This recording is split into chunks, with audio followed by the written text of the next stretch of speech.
Welcome back to Investing Talk Podcast. Today we're doing an analysis of a company that, well, it really sits at that crossroads of high risk and potentially high reward right now. American Resources Corp. That's absolutely right. It's a fascinating case study. The core story we're looking at is this massive pivot they're trying to pull off, moving away from their old business, coal, and diving headfirst into the future critical minerals for electrification. Exactly. And the big question we want to tackle for you today is pretty straightforward. Is American Resources Corp a stock you should consider buying now? Or is the risk involved in actually making this transition happen just too great? A very pertinent question, given everything that's happening. And hey, if you find this kind of detailed breakdown helpful, please do us a quick favor. Hit that subscribe button, give us a like, maybe drop a comment below. Also, if there's a specific company you'd like us to investigate in a future analysis, definitely let us know in the comments. We do read them. We do. So our goal today is to pull together all the recent threads, the news, what analysts are saying, the actual financial data surrounding this transformation. We need to figure out not just what they're trying to do, but how on earth they plan to get from their current, frankly difficult financial spot to those really explosive future projections. Okay, let's get into that transformation then. To really understand where they're headed, we kind of need to touch on where they've been. Shifting away from coal, trying to become like a key vertically integrated player here in the U.S. for rare earths and critical stuff. The minerals needed for batteries, defense tech, all that. It means controlling the whole chain from digging it up to the purified end product. And the timing, well, it seems pretty smart. They're tapping right into this big push for secure supply chains, bringing production home, plus all the money pouring into electrification globally. The market tends to reward companies trying to build these capabilities domestically right now. And speaking of the market rewarding them, they just got a pretty significant boost, didn't they? That announcement back in October 2025 about pricing a private placement. Yeah, a big one. $33.7 million in common stock. Which, when you look at how they're operating right now, that cash injection wasn't just a nice to have. It feels absolutely essential. Oh, totally essential. It's the bridge, really. That money is meant for their capital strategy, yes, but maybe more importantly for the R&D. The research and development in advanced purification, plus, market's already seen some proof of their tech concept through their subsidiary, ReElement Technologies. Yes, ReElement. Tell us a bit more about what they do. So ReElement is their arm focused specifically on the rare earth side of things, and they recently got named a finalist in a pretty important industry selection process. That's like institutional validation. It suggests their unique way of separating and purifying these critical minerals actually works and is competitive. They're not just selling an idea, they're showing the tech has legs. Okay, but here's where the story gets, well, complicated and potentially risky for anyone investing. Despite that tech validation, despite successfully raising that cash, we have to talk about the recent financials. Because the numbers we saw for the first half of 2025, honestly, they were shockingly bad. They were brutal, yeah. The company reported back in August, I think it was August, a revenue drop year over year of more than 97% compared to 2023. 97%. Wow. Now, they mentioned sector headwinds, sure, but a collapse that big basically means their old revenue stream, the coal business, it's practically vanished. And that leaves a massive financial hole right now. It sets an incredibly low bar for this upcoming Q3 earnings report in November. Investors absolutely need to see hard proof that the new rare earth business is finally starting to scale up and fill that gap. That huge revenue drop really highlights the core contradiction here, doesn't it? The heart of why this is such a puzzle. When we look at the fundamentals, why is there any bullish feeling out there when the short-term numbers look so, well, catastrophic? Yeah, the current snapshot is painful. We're talking trailing 12 months TTM revenue of just what, $330,000? It's almost nothing for a listed company. And the net income, TTM, is deep in the red, minus $37.4 million. Plus, because of that tiny revenue and the high cash burn from R&D and the transition, they definitely face short-term liquidity risk. You see it in their current ratio, which is worryingly low. Anyone jumping in today needs to be crystal clear. They're buying into a company with very immediate financial pressures. So if that's the grim reality, how can professional analysts, possibly justify a strong buy rating? It feels like betting on, I don't know, defying financial gravity. Okay, this is where you have to understand the pure math, or maybe the potential math, of the bull case and why it all comes down to execution. The entire investment argument hangs on this projected margin expansion that is so huge it almost looks like a typo. Analysts are forecasting their EBITDA margin earnings before interest, taxes, depreciation, and amortization to go from negative 7,523% in 2024. Negative 7,500%. Okay, to an estimated positive 21,517% in 2025. Well, hang on. Let me just stop you there. Do you say from negative 7,500% to positive 21,000%? That sounds completely nuts. Yeah. Especially in, like, the materials sector, which is usually pretty grounded. What process in rare earth refining could possibly make that kind of jump mathematically feasible, even just on paper? It really speaks to the potential profitability difference between just digging stuff up and selling highly purified, finished critical materials, especially when they're in short supply. The margins on purified rare earths and things like high-purity germanium are just exponentially higher than selling raw coal or even unprocessed ore. And it's a big if American Resources can successfully shift, say, 90% of their business into these high-value proprietary purification processes, then those kinds of margins theoretically become possible. It's not about selling more tons, it's about moving way up the value chain from basic extraction to specialized chemical processing. Gotcha. So the value isn't in the mining. It's in the high-tech refinement. That implies they must have immense confidence in their competitive advantage, their moat, as they say. What specifically makes their technology or IP strong enough to even think about those kinds of projections? Well, they seem to have three key things going for them that could protect those future margins. First, just the structure. They're aiming to be one of the only U.S.-listed, truly vertically integrated players, start to finish. In today's world, with everyone talking about supply chain security and onshoring, having that control from the raw material all the way to the final purified product right here in the U.S., that's inherently valuable. And what does that vertical integration actually mean in practice? Like, what's the tech? It means owning the intellectual property around advanced separation and purification. They claim a strong patent portfolio, specifically things related to processing advanced germanium, which is super important for fiber optics, high-end semiconductors, and also scalable purification methods. Their ability to process germanium efficiently to a high purity in the U.S., that's a big deal.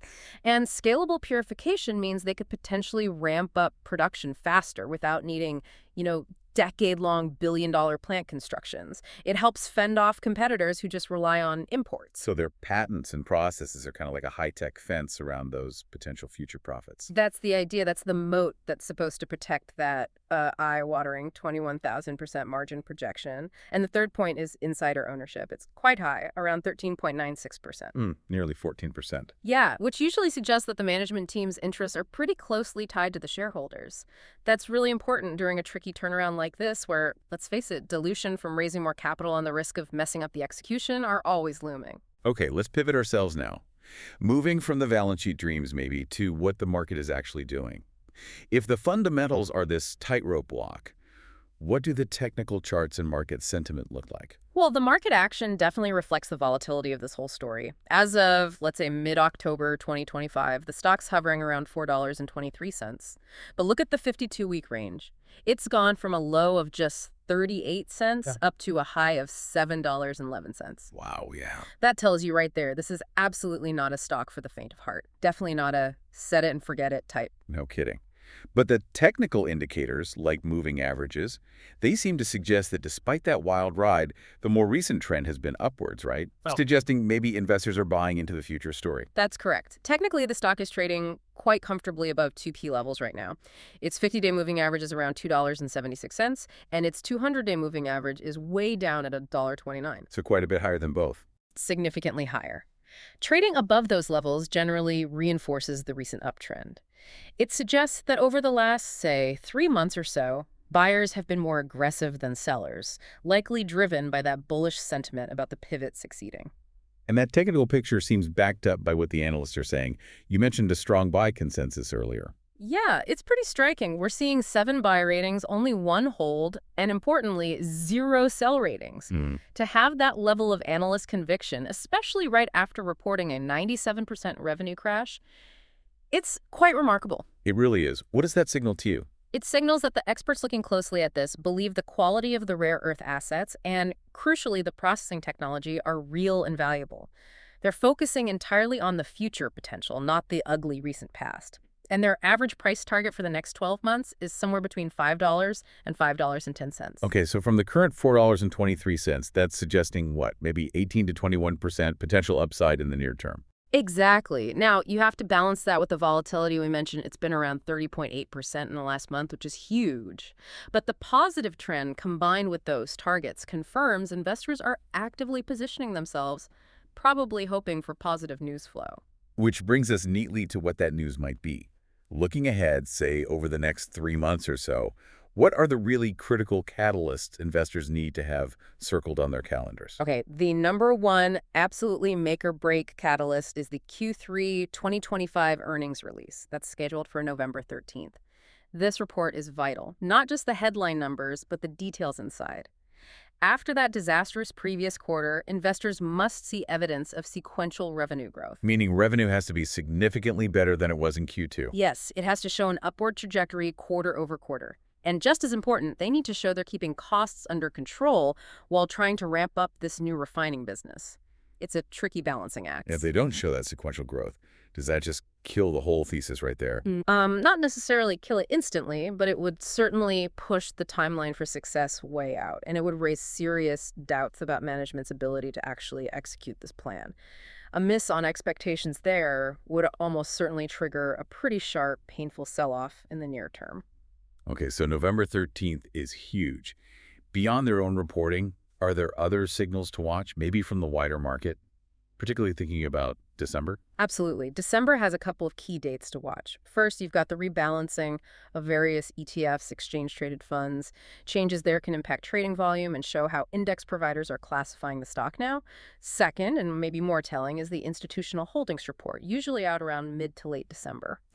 Seeing what the big money is doing. Precisely. That report will show us which major pension funds, hedge funds, and other big institutions are buying into this transition story, or maybe selling out. Are the major players willing to place bets on that 21,000% margin expansion actually happening? Their actions speak volumes. Okay, and then there's the rumor mill.